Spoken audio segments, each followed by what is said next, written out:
Thanks for clicking on Wayne.com for this edition of Inside the Zone. And Blake Sebring joining us as always from the News Sentinel. And Blake, we're 2 games in. We've seen some good hockey. It's 1-1, and I think if you're a Komets fan, although you are not happy with the way they played Sunday, you're happy to come away from Toledo with a 1-1 series, I think. Oh yeah, because very easily could have been 2-0. I mean, when they're down 3-1 in the second and on Saturday night, and they've got 2 power plays, and then there's another one with an odd man rush where the forward put his head down, and you just want to shake him for doing that. And but then they came back and just kept with it and controlled play. And then you kind of expected them, hopefully, to do the same thing Sunday, but Toledo raised their level of play. So now it's up to the Komets to respond. I mean, if they had played as hard Sunday as they did Saturday, they could be up 2-0. I mean, these are worthy opponents, and they're pushing each other to new levels. That's a cool thing to see. Your first impressions of this series now that we've seen 2 games? Toledo's defense is vulnerable. They're vulnerable to the Fort Wayne forecheck, which the Komets didn't use that much on Sunday. And it wasn't that they didn't try, they just didn't have the legs to go after it. Or they didn't put forth that kind of effort. You know, I mean, playoffs are about perseverance, enduring, and overcoming. And the Komets didn't do any of that Sunday. And Toledo did, and so Toledo won. 2 really bad plays by the Komets defense, 2 lazy plays that led directly to the winning goals for Toledo. And that's just all there was to it. It was a great defensive struggle, and they took advantage of the 2 mistakes the Komets made. On a positive note, Saturday's game, you're talking about the Komets are down. They come back to win it 5-3 on the road. I believe it was in your article where I read it was the first time since April 18th, 1984 that the Komets have won a road game. You were in diapers Toledo. then, right? No. Okay. I should have. Hopefully I was out of diapers by then. I've been 5 years old. We had a lot of issues if I was. But no, I wasn't at that game, although I could have been.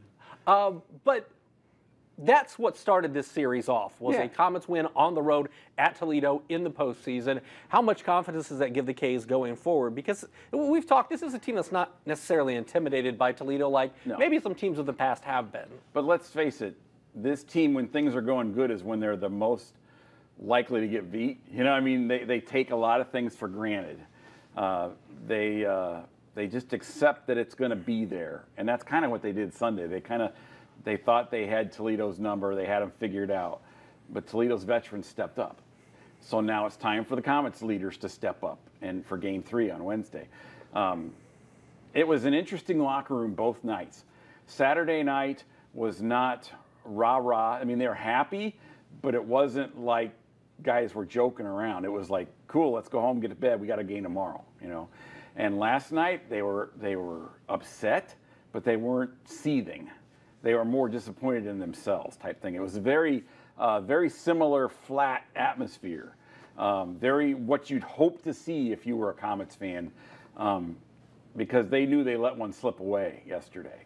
And I'm sure Toledo felt the same way Saturday night after that game. So it's going to be interesting. I mean, like Garrett Thompson said, basically Game 3 is another Game 1. I mean, because it's 1-1 and we're just figuring it out and it's at a new place. And that was exactly right. I mean, all bets are off again Wednesday. When you take a look at the Komets' power play, Toledo was 2 of 3 on the power play on Saturday night, and then I believe 0 of 4. 0 for yes. On Sunday. What did they do on the power play? Because that's something that we have harped on the last couple of months, harped on as the postseason has hit, and obviously they won on Saturday but didn't get the job done on the penalty kill, but did get the job done on the penalty kill Sunday. The 2 goals Saturday, the first one went in off of Cody's skate. That happens. The second goal was Garrett Thompson shoved A.J. Jinks into the goal, so there was no goaltender interference, and the puck went in then. You know, I mean, that's legitimate playoff play. It was a veteran play, and the referee was right there looking at it, so okay. And they did a better job on Sunday of keeping Toledo away from the crease, and which allowed Michael Hauser room to roam back and forth post to post. So that was what happened there, I felt. The Komets seemed to get a little more comfortable as the game went on, and that's why Gabriel Desjardins' goal came from yesterday. It was a very technical hockey game. It wasn't a dirty game per se. It was very little bit of strategic stuff. I mean, it was like the Komets wanted to forecheck, but they didn't have legs to get there. So Toledo was able to get out of the zone, and they were putting the pressure on the Komets defense, whereas Saturday night was a direct opposite. Toledo's defense couldn't move the puck at all. There were times when they were just happy to get it to the red line so they could make a line change. And if the benches had been flipped on a couple, they wouldn't have been able to make the line change type of thing. If you're Gary, you've got Monday, you've got today, you've got Tuesday, and then Wednesday's pregame skate around to make some changes. What are some of the things that you're focusing on to, obviously you're not going to change a whole lot, but what are some of the things you are looking to tinker on, and what are some of the things that you are looking to, stress as the Komets get ready for 2 games at home now as the series shifts? Well, I thought Sean Sidlowski said it best. We didn't initiate and we didn't execute. And he's exactly right. Toledo was the one initiating the play. They were setting the tempo for game 2 on Sunday. The Komets have to be more aggressive from the start. They have to be the one going after Toledo's defense. They're at home. They have to use the crowd's energy. They have to be more assertive. And it was interesting, the 2 games this weekend, the teams that were more aggressive, the more assertive, the more who tried to inflict their will on the other was the one that was successful. So I want to see some of that. Gary talked about how they've got to be faster. They've got to play a faster pace. Some of that was Toledo's adjustments, so give them credit. But it was also the Komets' legs. And, you got to remind yourself sometimes, I got to give the full effort here. It's like I said, endurance and perseverance and overcoming. Those are 3 things that are all one thing, and you got to remember those things. And you have to force the action. You cannot sit back and just expect you're going to win a 1-0 game, that kind of thing. You get rewarded for the effort you put in. What do you make of the disparity in shots on goal from Saturday to Sunday? Because on Saturday, Fort Wayne had 36 shots, Toledo just 15, and then on Sunday, Fort Wayne had 29, Toledo 31. It was the forecheck, like I said before. When the Komets were forechecking Saturday, Toledo couldn't get the puck out of the zone, and they sure as heck couldn't get it past the red line very often. They were settling for outside shots, too. Toledo the forwards hate to dump and chase. They want to control the puck. They want to get into the zone and fly around and go left and right and instead of north and south. Well, the Komets were standing them up at the blue line and making them dump and chase, and then Michael Hauser was stopping the puck behind the goal. Defensemen were beating it, and Fort Wayne was going the other way.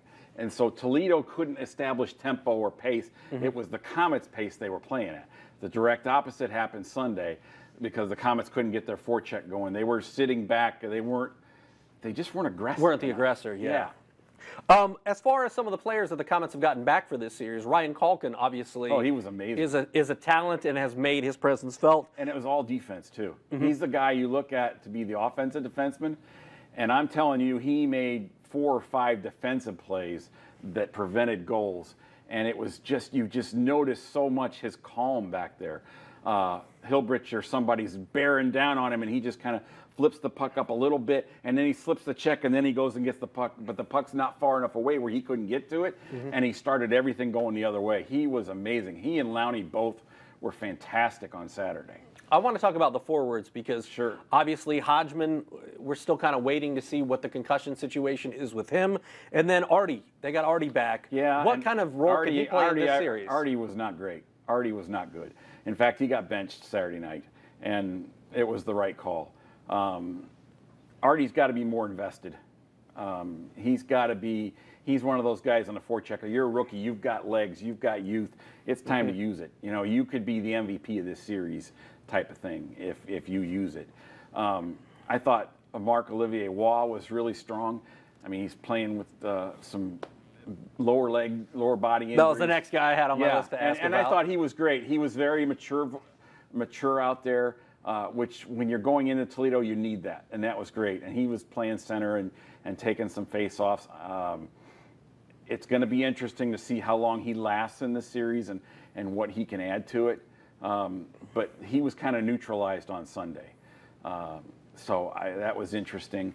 Who else did they get back? They got Culkin and they got Waugh and who else? Oh, Mags. Mags was amazing. I thought Mags was great. He's kind of playing the center position on that line, and he's going to the net. I mean, he had 3 or 4 chances to score if he could have lifted it. He just couldn't. He was too close in some ways.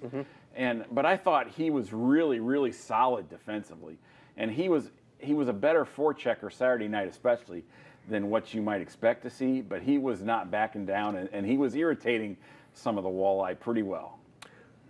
When we talk about Wednesday's game, obviously Game 3 is a big game, especially for momentum, I think, in this series. What are you looking to see from the Komets early on in that game that will let you know, okay, Komets are in this thing? You know how we talk about when they're on the road, they've got to survive the first 10 minutes. That's kind of what they did Sunday. They had to survive the first 10 minutes. That's what Toledo is going to try to do Wednesday. Now, I expect the Komets to have a much better effort, partly because they aren't playing Thursday. They got a day off in between games. And so they can really go out hard and go out smart. And they know what they have to do. That's the thing of it is. I think that was most frustrating for Gary and Jamie Shasma and everybody on Sunday, is they knew what they had to do. They just didn't do it because they didn't commit to it. They have faith in the system and the game plan. The game plan is really solid, and it works. It was so interesting to see Saturday night how well the game plan works, so far as, like, Toledo loves to come in at the corner of the blue line and then pass it across and create that way. The Komet defensemen covered the blue line corners, and they couldn't do that. And then they were stuck. That's why they had to dump it in. I mean, that's how finite detailed the game plan was on some things. And that didn't carry over, because if you're not forechecking, you're putting your defensemen on the defensive, and they have to back up. Because if you're not forechecking and you're not hustling back on the back check, you're kind of leaving them out to dry there a little bit, and they have to adjust what they're doing. So it all comes off the forecheck. If the Komets can get in aggressively and attack Toledo's defense, and there are some weaknesses on that defense, especially the bigger guys handling the puck, you can be very, very effective. As far as this series goes, how do you see this series playing out now that we've seen 2 games? Because we talked a little bit about this off camera. This could be a long series. Yeah. You hope it is, in a way, because you want to see 7 great hockey games, and you want to see the best hockey that's available at the ECHL level, and this is it. It's got everything. It's got the passion, it's got the rivalry, it's got the skill, it's got just the intensity. I mean, it's got everything. And the team that wins this series has to win it. They can't just survive it. You know, I mean, they got to initiate. They have to take it from the other guy. It's not like Cincinnati, where, okay, if you don't let their top line score, they're not going to beat you. Toledo, you have to beat them. You cannot just say, well, okay, well, their power play, if we survive their power play, we'll be okay. No, you have to initiate. You got to do things too. And the Komets didn't go to the net yesterday at all, or not nearly as effectively. Maggio did, but not nearly as effectively with everybody else as they did in Saturday night's game, and it showed. I mean, you got to do the little things right. You got to go to the net. You got to get rebounds. You got to get tips. You got to get traffic in front. You have to put the pressure on their defense. All right, and we'll see if that happens starting Wednesday with Game 3 here in Fort Wayne at the Coliseum. It's been fun. I mean, it was 2 great games. I'm excited just to see the great hockey, and it's going to be fun. I mean, it's going to be interesting to see what kind of an impact the Fort Wayne crowd can have. It certainly will be, and we'll have it all covered for you next Monday right here on Inside the Zone. For Blake, I'm Glenn, and we'll see you next week.